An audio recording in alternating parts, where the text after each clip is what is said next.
Welcome to the first session of Pneumatics through FluidSIM.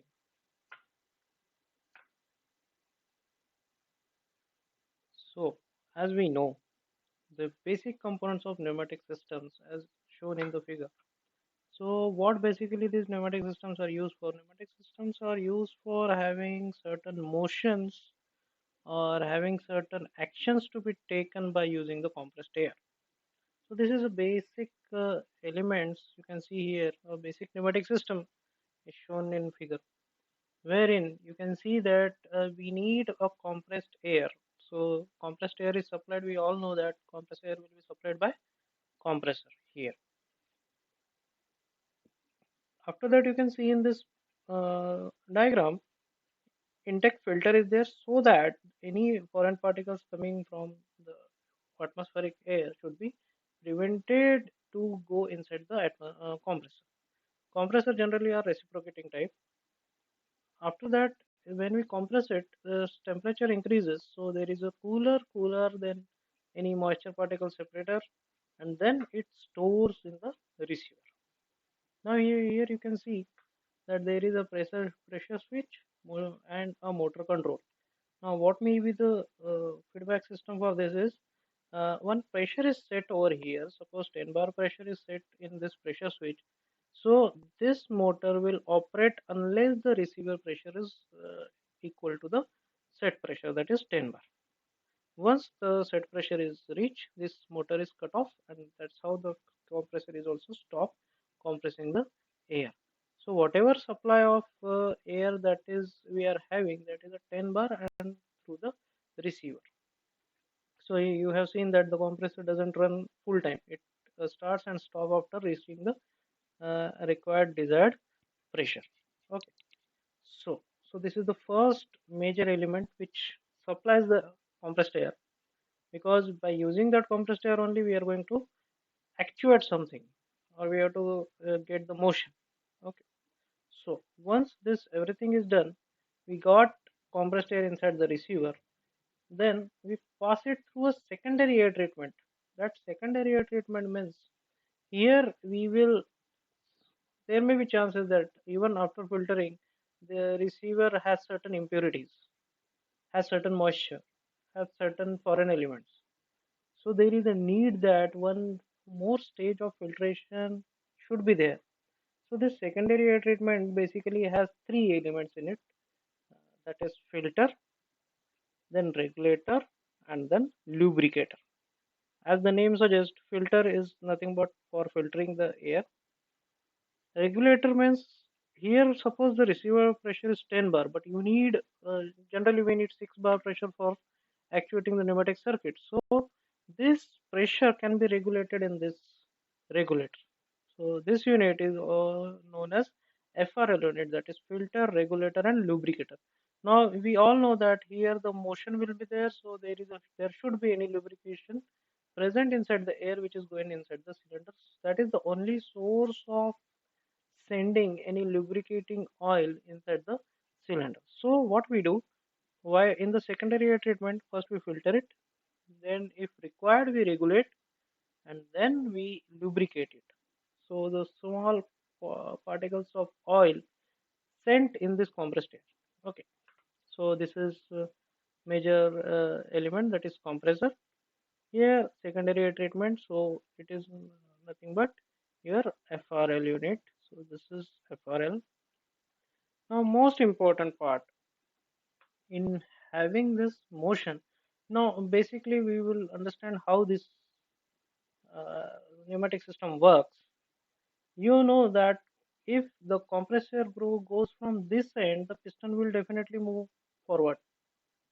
Okay, or we can say this piston will be extracted. Piston will be extracted. So what is the need that we should supply compressed air, whatever we have in the receiver, to this end so that it can extract, and it is connected to certain weight or any device so that it can be pushed. Okay. Now there is a need that after accomplishing that one operation, after pushing that one operation, what we have to do, we have to again supply the air from the other side so that the piston can be brought back to its original position. If this is not done, it will remain at that point, extracted position. No further action will be taken unless you manually push it down. But you cannot do that because this end is already pressurized air. Okay, so how to achieve this thing? How to achieve the change in the direction of the compressed air? So there is, or basically, there are many control valves that are play their roles in controlling the direction of compressed air. Okay, so these valves are nothing but it is called as direction control valve. These valves are called as direction control valve. What is the main function of this? You can see from the diagram, this is nothing but the symbolic representation of the direction control valve. Here you can see one thing, that the compressed air, now the just see, pay attention towards the arrows. Compressed air coming and then it is going on the back side of the cylinder. That means it is getting inside the cylinder from the back side. So what is the position of this piston will always be in a retracted position. Piston will always be in a retracted. When it is completely inside the cylinder, we say that it is retracted. When it is completely outside the cylinder, we can say it is extracted. Okay, these are the general terminologies.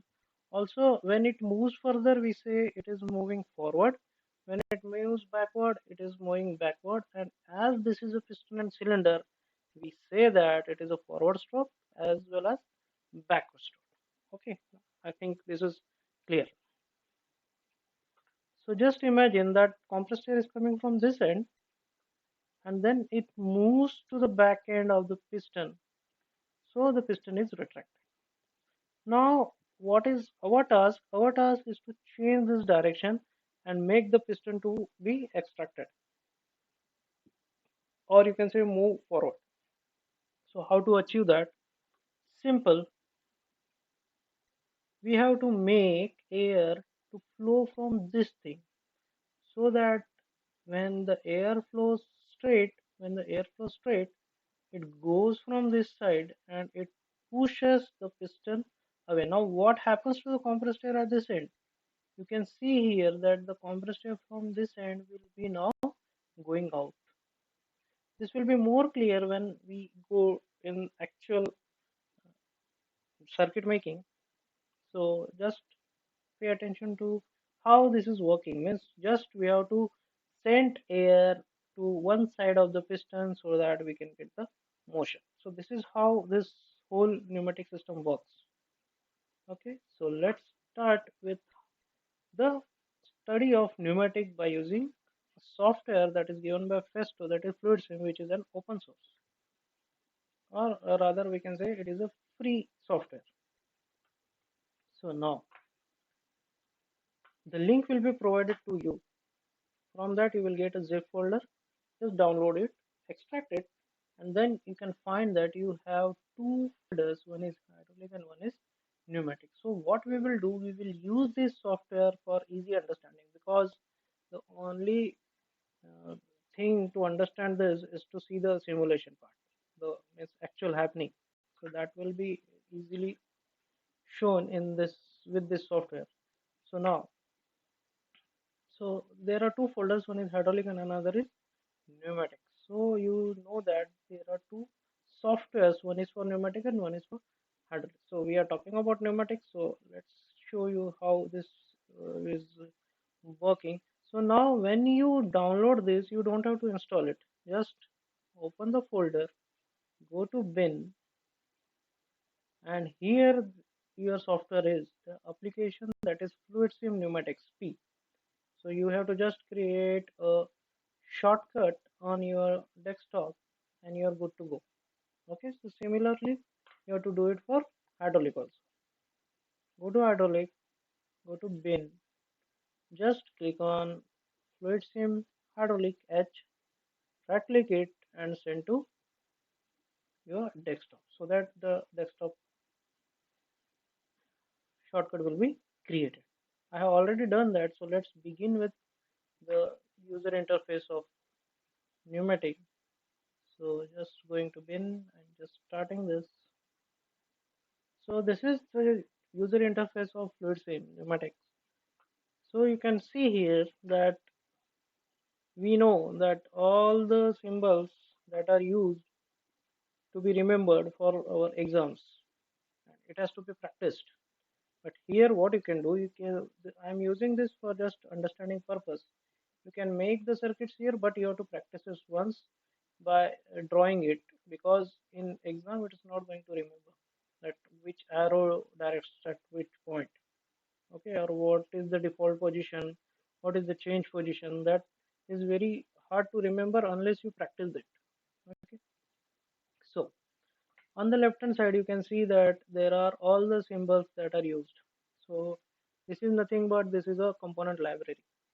So it is very easy for us to just drag and drop whatever component we needed. So let's start.